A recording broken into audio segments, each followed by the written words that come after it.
Welcome to another episode of the BPB podcast. Thanks so much for being with us today. I'm so excited, you guys. This has been a long time coming. When Rory and I first got this podcast off the ground, these guys were top of the list of who we wanted to have on the podcast. So we're so excited to introduce you to the twin brothers, Chris and Eric Martinez. They're #1 international best-selling authors. They are the founders of Dynamic Duo Training, an online exercise, nutrition, and lifestyle consulting business. And Chris and Eric are also business coaches themselves. They help personal trainers and fitness professionals and health enthusiasts grow their online fitness businesses. So hi, guys. Thanks for being here. Thank you.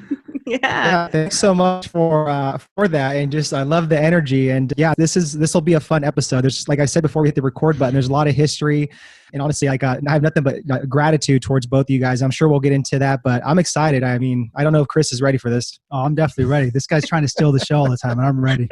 You got your cool shades on. For those of you watching, yeah, you got some sweet. Got to protect the eyes. Too much screen time. He's trying to look cool. Yeah, it's crazy with how much we're all on screens these days. You have to really think about those things. Yeah, and I've been getting honestly, when I started especially wearing these, when I've gotten little migraines, and I was just like, you know what, I better just be cautious about it. And they do make a big difference though. Good. It's too much Instagram scrolling he's doing. Right. Oh my gosh.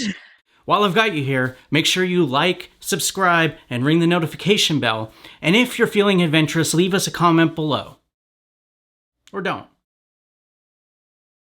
Well, for those that are watching and listening that don't know you guys, tell the people, how did you get into fitness in general? What's your story? How did you get here? Yeah, absolutely. So I guess I'll just kick this off and take the audience 18 years back. And it just, that makes me sound old. It really does, but time flies. But I'll take you guys back. So it was, we were 17 years old. It was 3 days before Christmas. And we grew up in a really picture perfect life with our family. Our father was a correctional officer at San Quentin State Prison. So he was like our role model, mentor, everything to us. And, growing up, he always instilled work ethic, education, and he was really hard on us. And I always think back now, I'm like, man, I understood why he did that, because it all kind of just, all those traits carried off towards us. So 3 nights before Christmas at the age of 17, we get a knock on the door, and it was a California Highway Patrol officer and a chaplain. So not a good combination, especially at 3 a.m. So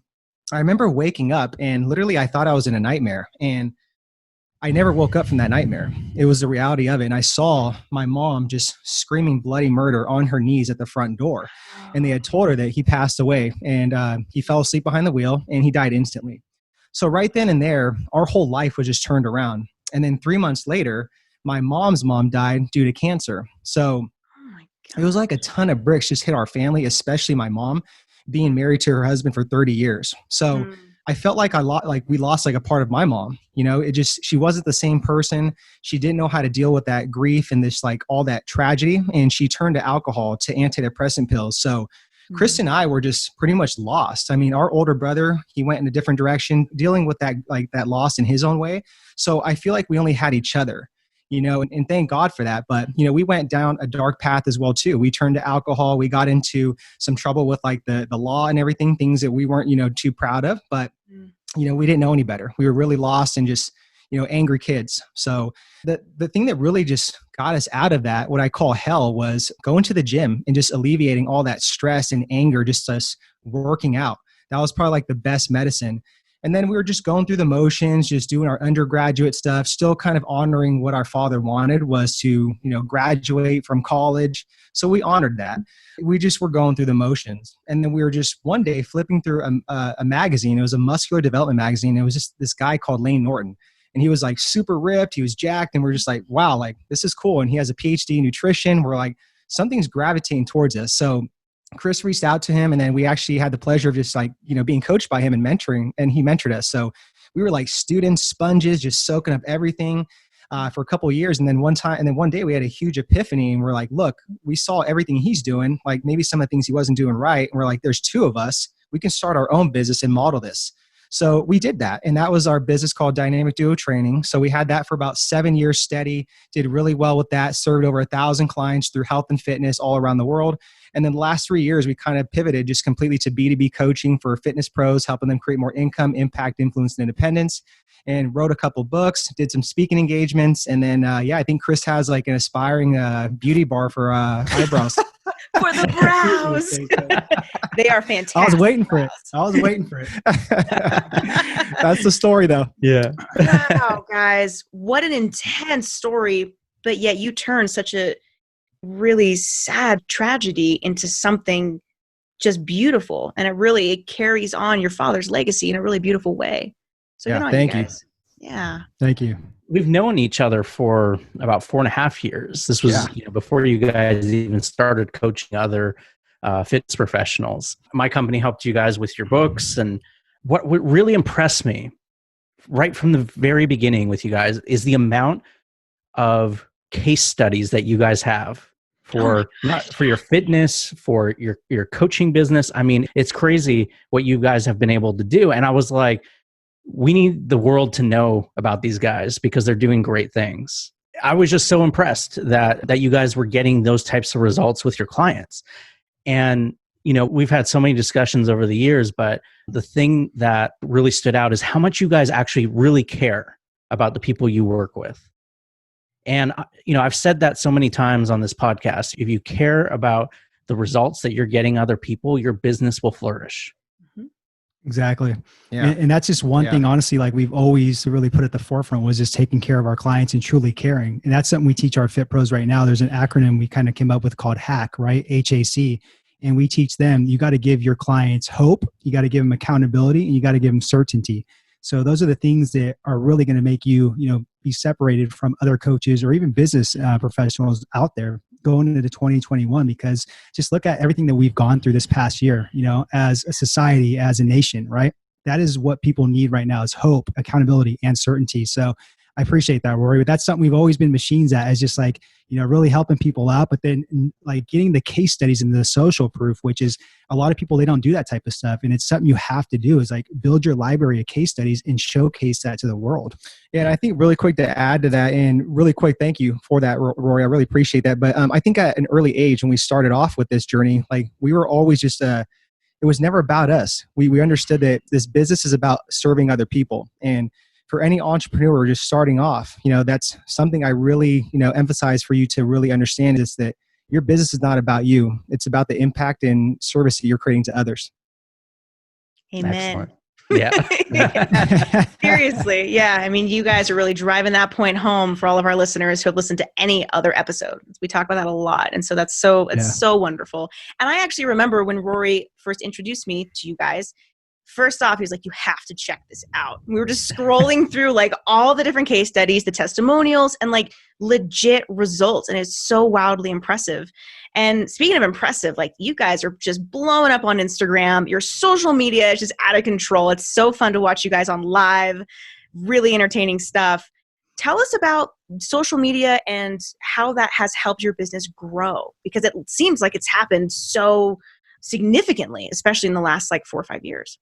Yeah. And honestly, I just think it's just consistency and just always showing up, right? Whether it's like we want to or not, right? And it just kind of goes back to, serving other people and making it about them, right? So yeah, honestly, like I really like basing off just our social media, you guys have heard it, right? Just know, like trust or no love trust, right? You got to get a stranger to a friend to a buyer. And, to me, it's like I'm always putting out like content to, make deposits in their bank account to just build up that trust. Mm. And I always just like, for me, I always tell people just look at social media as like business media. I think too many people look at it as just like social media and just are scrolling. So as soon as you understand to become like the content creator, and not the consumer, it just makes things so much easier to distribute. But it just goes back to hiring coaches, right? Like we've been no stranger to that. We've hired several social media coaches because we understood that it's like, we don't know enough. We need to expedite this learning curve. We need to learn from other people that have like these ninja tips and just outside eyes. So yeah, and just implementation, test and test some more. I would say too, like, I mean, like we've always said too, like if you have something like this, you're absolutely blessed, like literally blessed and privileged, and it's like, I always say like in a way to not come off like strong, but it's like, how dare you not put out like your type of work out there to serve people and help them out, because so many people are focused on putting out their A+ work and saying, I'm a perfectionist and I can't do it because it has to be perfect, or I got to have my hair done or my makeup and stuff like that. It's like, no, how dare you put out your B+ work? Your B+ work is to be so much more impactful than you trying to like sit there and put on your A+ work. And if you have this iPhone right here, you're so blessed to be able to get that out there to the world. Yeah. And just an understanding too, take imperfect action. You know what I mean? Like nothing will ever be perfect. Yeah, very good advice, guys. Very sound advice. Oh my gosh. Thanks, guys. Thank you. You guys better be taking notes, all of y'all listening, because wow, you guys are on fire over there. Should I pour some of this on the mic? That's amazing. Oh my gosh. Take imperfect action. That's the quote for this whole episode right here. That's amazing, guys. Wow. Well, I'm curious what turned you guys into like fitness professionals into like really you do incredible marketing. Was there something specific in building your business in that journey, in that process where you thought, you know what, we can help other professionals turn their own business into success? What was that like leap or was there an event that happened there? Yeah, I think it all started when we were in Tai Lopez's mastermind. So I think that was 2016, where we were just kind of getting to that point where we were doing a lot of health and fitness coaching, and just we needed to either scale it or we needed to kind of pivot. And I remember that's where we met Rory, was through like that mastermind. So if it wasn't for that mastermind, we wouldn't have met Rory and learned all the stuff from him too. I remember we had this discussion too, Rory. There's like a need for that, and that's kind of where like the future was going, like for us in our business. So I would say it was probably Tai Lopez's mastermind, where it's like that was that real big like epiphany where we're like, hey, like we can see us, being the coaches to these trainers because we've had so much success and so much experience, and we can sit there and be those type of people for them. Yeah, and I'm going to say hands down, it was you, Rory. Like it was you that really impacted us. And like, I remember like we didn't know anything like about like marketing, business, like advertising, anything, systems, automation, and everything. You literally like came in as like a mentor and guide, and I am forever grateful, for you, because you like lit this fire in us to where I didn't even know that was in us, to have that kind of courage from going to being fitness coaches to business coaches. And I'm like, I always refer back. I'm like, Rory was such a great mentor. Like we bugged the hell out of that guy. We probably annoyed him.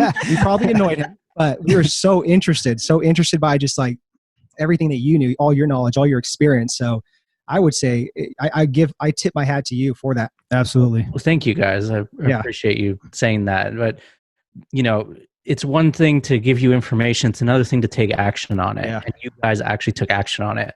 It's the same, like when I give Dominica ideas too, I'm like, try this out, see if it works, and she does. And that's the key, is like, we don't always know 100% what's going to work, right? Mm-hmm. As a business coach, because every market's different, every audience is different. But then, you say, okay, here's my best ideas, go and implement. And if you actually do, and you're consistent about it, like you guys have said, be consistent. And if you take imperfect action, that's really the key. And you can see the fruits of that success now. But I'm sure when I was telling you, go do these things, you guys were probably just like, oh yeah. I remember a few conversations. Yeah. You're like, are you sure? Do we really have to? Give it a try. We don't know until we try.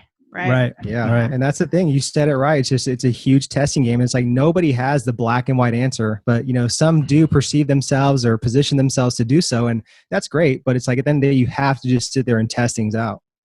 Yes. And it can be a long road, as we all know. Yeah. Absolutely. But it's never ending. It's so worth it. And just before we jumped on, I was just saying, like a client had reached out and they're like, we want to try ads for a month. And I'm like, no. Like a month's not long enough to actually go through and think about like, okay, you've got to get your ads right.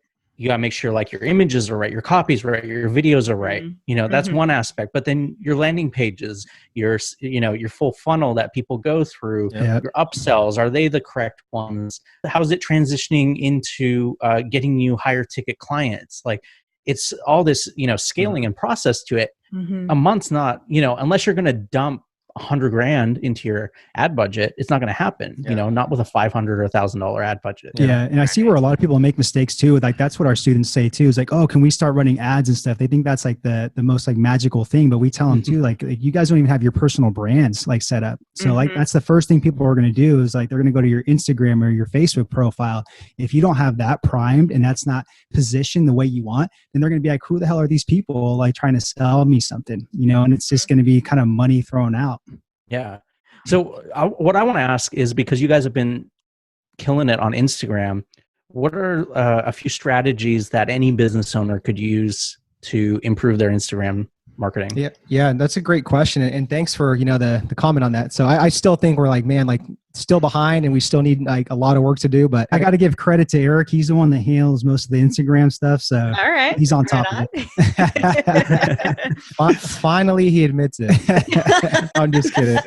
I think a really good just like action thing someone can do, and we teach this in one of our programs, is literally just I came up with this acronym called VIRS. So it's VIRS. And if you just literally write that down on a white piece of paper, the V stands for valuable, the I stands for intentional, and the R stands for relatable, and then the S stands for shareable. So if you rate this a post, whether it's a standalone post, a video, from a 1 to 10, is this valuable? Is it intentional? Is it speaking to a specific person that has a specific pain point or problem? Is it shareable? Is it relatable? Is there some story behind it? Is there like a case study? Then I think that it makes things so much easier. So always just show up like, am I adding value? And you can always just ask yourself before any post, like, is this post going to inspire someone, or is it going to kind of make someone like kind of question like I don't know about this. Yeah. Right. I'll say too, kind of throw my 2 cents in. People don't understand with Instagram, like there's 7 neighborhoods in there, right? They think that you only have to post a picture or a video, but there's literally 7 neighborhoods. So you can do your post, whether it's a standalone post of an image or a video. You have Instagram Live, Instagram TV, you have stories, you have the DMs, you have reels now, and then you have like your story reels that go like on your guys' grid. So it's like 7 different places that you can post content and get clients off of. And I think people just really look at it as just like, oh, I got to put a picture or a video on. So they don't really understand the game of Instagram. Yeah. And I'll go one more. I want to give your guys' audience a lot of value. So one more is it's called like the 5 pillars of know, like, trust, right? And we have our students go through this exercise where literally it's 5 things that like you're, that you stand for, that you teach in your business, and that you just stick your flagpole in the ground and are unapologetic about. So for example, like if it was like for us, like when we used to coach fitness, right? Our entire 5 pillars was exercise, nutrition, mindset, habits, and lifestyle. That was like a 5-pillar rotation to just like, do different tests on whether it's videos, standalone posts. And what that did was it took a lot of stress and anxiety off of us, quality over quantity, and just be more intentional. Man, that's important. You guys are so good. I'm so proud. Super valuable advice, because so many people, myself included, don't view Instagram in that way, where it's, it's like, okay, yeah, there's all these different aspects to it. There's, like you said, there's 7 different places that you can post stuff and engage with people. That's really, that's why I handle Instagram for us. But yes, it's amazing how many different ways there are to post. Yeah, it's a monster. So aside from helping so many individuals grow their business, I'm wondering, have you experienced just in your coaching where people run into sort of this wall where they have an issue with breaking through self-limiting beliefs? Is that something you've experienced? Oh, absolutely. That's a good one. We deal with it every single day with students, whether it's a potential student where we just have a call with to see if they're a good fit for our program. But it's literally like the internal and external self-limiting beliefs that we have, the little voice right here that's telling us you're not good enough and you're not competent enough, and imposter syndrome. So it's like imposter syndrome, fear of getting started, fear of failure, and comparison, and money mindset, scarcity. So 5 different real like internal imposter syndromes people deal with. And then you got the external ones where it's like you have family members and friends saying like, oh, they're laughing at you, or it's not good enough, or you use excuses of like, there's not enough time, or it's a bad economy. So it's constantly all these self-limiting beliefs that are going on. And I tell my students, look, I don't have like the black and white like answer or the right equation for this. It's it's one of those things where you're always going to deal with. We still deal with it, and we've been at this for 10 years and done a lot of stuff, but we still have that little voice telling us, hey, like you guys aren't good enough. Like you shouldn't do this, but you just learn to deal with it. Right. And there's really no way you're going to ever really get rid of it, So that's the best advice I kind of have with that. But it's just, it's one of those things that messes with your head all the time. We're such big proponents on just building your EQ, and just like as an entrepreneur, you have to really build up your EQ and just EQ. You want your mental. What's that? Explain what EQ is. So emotional resiliency. Yeah. Emotional resiliency, mental toughness. I mean, any way you want to put it, but we have to really just focus on, just working on our inner world first, right? Just really controlling that. And then we can focus more on the outer world. So, that's where I think all that stems from. And for me, that's why I'm such a big proponent on just a morning routine, because that gives me the ability to sit there and ground myself, whether it's like 30 minutes, 60 minutes, and just really prime my mind to play offense and not defense. Because when we wake up every morning, most of us are in reactive mode, with our phones, we're checking emails, we're checking social media, and that's not the healthiest thing, right? So we're getting triggered by all these little things.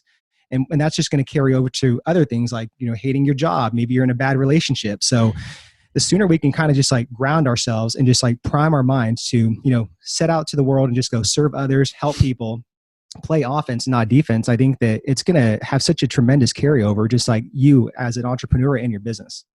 What are a few things that you do in the morning? So I got to have my coffee first thing. Okay. Right? Get the caffeine flowing. That's a must, right? The first hour though is like dedicated to myself, where it's like I'm studying, I'm reading.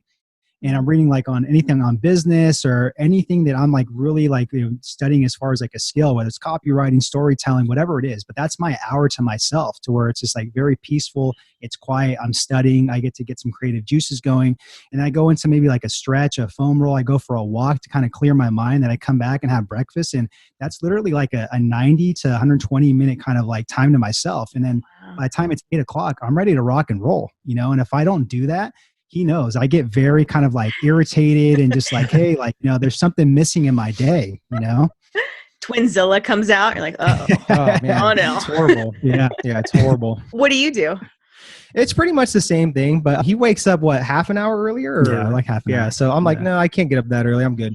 So I do the same thing. Just wake up, just hydrate myself, and then literally like, again, get my coffee, go back upstairs, read for at least 45 minutes, whether it's just something in terms of marketing, leadership. Maybe it's more for like the inner work, like I mentioned.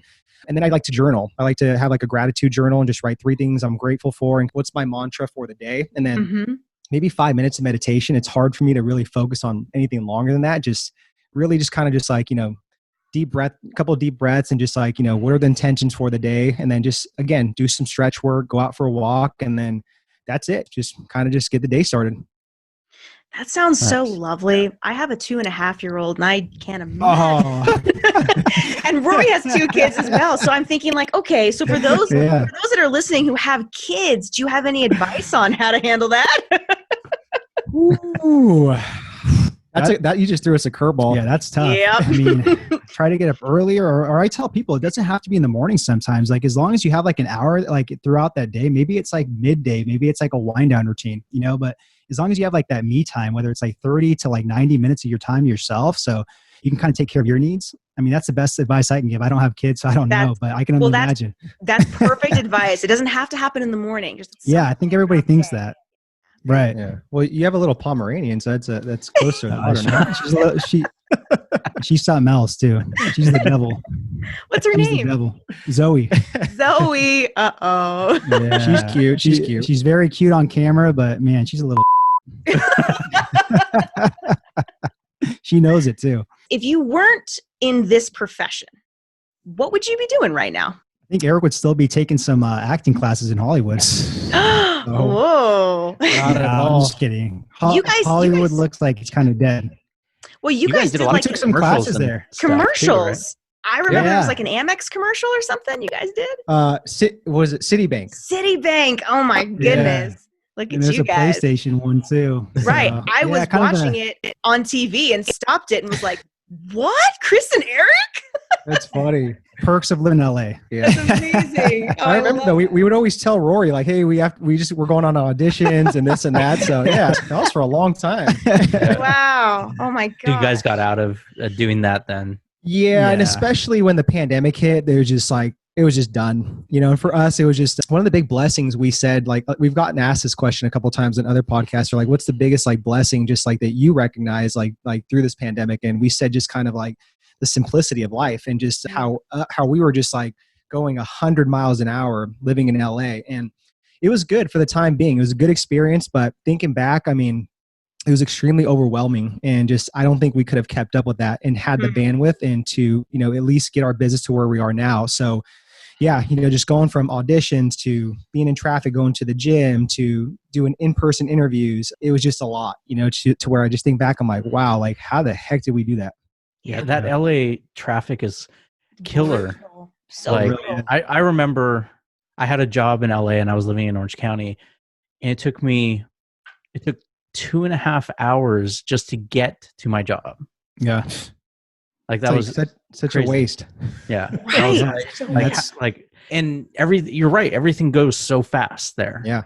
You feel like you're stressed constantly the whole time. You don't get any time to relax, and everything, especially at that point in my life, to me, everything was so expensive. I was just like, oh, Yeah. Seriously. It's very hard to get ahead there. It really is. The cost of living and like for what you get for your money, like just living wise, like, I mean, where we live here in Texas, like this thing would be like literally easily over $1 million, like in LA. And it's just crazy, for what you pay for in LA. You guys are originally from Santa Rosa, right? Yeah. Northern California. Yeah. Nice. Yeah. I lived there Yeah. for 3-4 years. Yeah. I don't know if you guys know this, but so my husband and I, we moved to Colorado a few months ago. And in large part, totally similar to what you guys are talking about, we grew up like in Santa Cruz, right? Like in the South Bay still, but we were just so tired. We moved into Santa Clara County, like in San Jose area, lived there for 8 years, and we were like, just can't do it another day. Yeah. Pandemic be damned. We're out of here. We can't Good for do you it. guys. So when I saw that you guys moved to Texas, I was like, yes, I totally get it. I get it. Yeah, it's that rat race is pretty intense. Yeah, it is. Yeah, but to answer your question though, like if we weren't in this profession, I don't know. It's just, man, we love coaching. Like at the end of the day, we love coaching, whether it's fitness, whether it's business. And I don't think this is going to be the last stop of coaching. I think like eventually you'll get to something to where it's like more mindset or like personal growth or something like that, maybe intertwined with everything. I don't know, but it's hard to think of anything else besides like coaching people and really helping them get from like literally from the present to the future where they want to go. Yeah. I got something. Honestly, like even before, like when I was like around like maybe 16 years old, like I was really into just wanting to be like an athletic trainer for like a sports team, whether it was like NFL, basketball. I was just really fascinated by that. It's like, man, how cool would that be to, just, train professional athletes and just like, just get them all good and everything. So yeah, that was a big one too. And I even considered like even maybe like chiropractic type stuff. I'm always been fascinated by just like getting people out of pain. So that's okay. That's profound in and of itself. That's huge. Yeah. Yeah. And then, you look at all of those things, everything's still in alignment with health and fitness with you guys, right? I know. Yeah. It's funny how that works. Yeah. For myself, when we've done that question on ourselves, it's like, well, I'd be racing cars or something, because I'm completely different than marketing, not, and not because I don't want to be doing what I'm doing. It's just that was, from like 4 years old, what I wanted to do, Yeah. And I know Dominica, you wanted to focus more on music, right? Yeah. I mean, Rory, you guys know this. Rory has allowed for me to live out my rock star dreams. That's been so fun. I also really love coaching, and I also really enjoy seeing that process and people having their big aha moments and these life transforming events. It's an honor to be a part of watching someone break through these growth plateaus, right? And so it's pretty cool. And so I think I'd be doing something in that capacity as well, whether it was like in the music industry or what we're doing now. So yeah, it's all around just back to how you guys started this whole podcast, because you guys are so awesome, just talking about focusing on helping other people. Yeah. And that's what we love to do. And that's why we're here having this conversation. You guys have a podcast as well. Yes. So tell us a little bit about that. Gosh, it's been 4 years with that. It's crazy just to think about that too. It's called the Dynamic Lifestyle Podcast. And like I said, we started 4 years ago, and it's just been amazing just to see the growth from it and stuff. And now we're actually just even doing like, 2 episodes per week, right? So we have like a guest on one time throughout the week. And then we have like a Dynamic Friday segment, just like shorter form, just like small bites. But it's been great. Honestly, it's been such a great learning experience. And I always like telling people too, like the big thing about podcasting is just how much that builds your network up. It's so underrated. And it's almost like a selfish way too of just like, again, just getting that wisdom for an hour. So like we're up to 260 episodes. And it's like the way I look at it, I'm like, man, like 260 amazing people I've gotten to interview and just pick their brain and just learn from them, so it's great. I love it, and I always tell people, if like you're getting into it, just like you always have to have that mindset. It's like every master was once a disaster. So you're gonna suck at first, but just sets and reps, you're gonna get better and stick with it. So I just think back now, I actually took like a screenshot of a picture 4 years ago because I'm gonna do an Instagram post of like a before and after of like the podcast like studio then and now. It's just hilarious. Like we were doing it standing on a desk, we had headphones on, like. But it's really cool. It's really cool to see the journey. Your own transformational growth. Yeah, exactly. I think it's important for business owners and entrepreneurs to look back at those days and those times. Look how far I've come. Look at what I've accomplished. It's incredible to do that, and so important. I'm really glad you guys brought that up. It is, because just like as entrepreneurs, like we just kind of like intentionally like sometimes beat ourselves up, it's just like nothing's ever enough. You don't really go back and look at your track record of the things you accomplished, right? It's always like you're so focused on like the next project and wanting success from that, but you don't realize some of the stuff that you accomplished and did in the past or help people out, right? So that's something I have a really hard time doing too. I'm always on to the next thing, and I don't realize the impact I made from like the last thing, but it's like, you got to slow down and be like, wow, like look what you did, Yeah, absolutely. But yeah, the whole podcasting thing has been great. And honestly, I think it's made us like become really good listeners and just very patient, just like interviewing people in person and just like, very just like big name influential people too. So yeah, it's good. Honestly, like we see that going for a long time. We have a lot of big plans with that. I also want to point out, because I was there through the beginning of the podcast and you guys really like, getting more comfortable with video and stuff like that. The transformation of what we were working with in the beginning with videos and how you guys were on camera and how you did things to now. I mean, it's phenomenal. It really is. Thank you. And for anyone who is looking at this and going, oh, like, Chris and Eric are so polished on camera or whatever. I mean, it's been a journey to get there. You guys were not like this in the beginning, but as you said before, you took imperfect action, you put it out there, you just kept doing it and getting better and better, learning from your mistakes. And then now you guys are reaping the rewards of that effort. Yeah. And still until this day, I think that we are still students and we still have work to do to get better, and that's just kind of the mindset you have to have. I don't care if we've been doing this for 10 years, like we got to get better and better. That's just the mindset you have to have as an entrepreneur. And it's like, I always tell people, like, if you're having a bad day, go to our YouTube channel and like look at some of the videos we did in 2010 and you guys will laugh your asses off. Like, I mean, it's just incredible. Like just all these little things and like how we talk and the style of it. It's just like, it's part of the process though. Totally. And here you are. And in another 4 years, you'll look back and be like, look at what we did. Exactly. Probably. Yeah.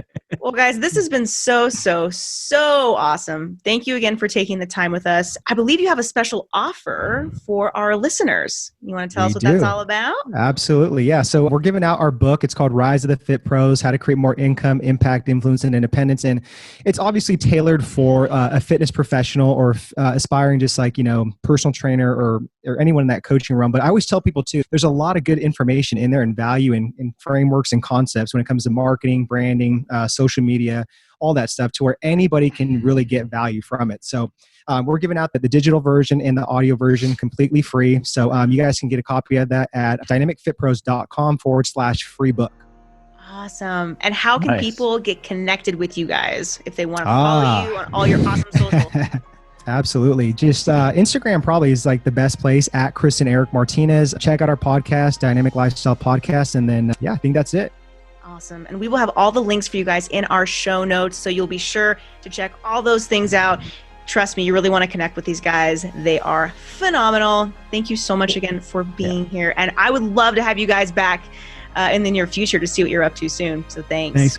Thanks, guys. And thank you guys too, again, just for everything you've taught us and, you guys' patience, with those couple of years we worked together and just everything, thank you guys so much. We truly appreciate it. Yeah, truly grateful. Thanks.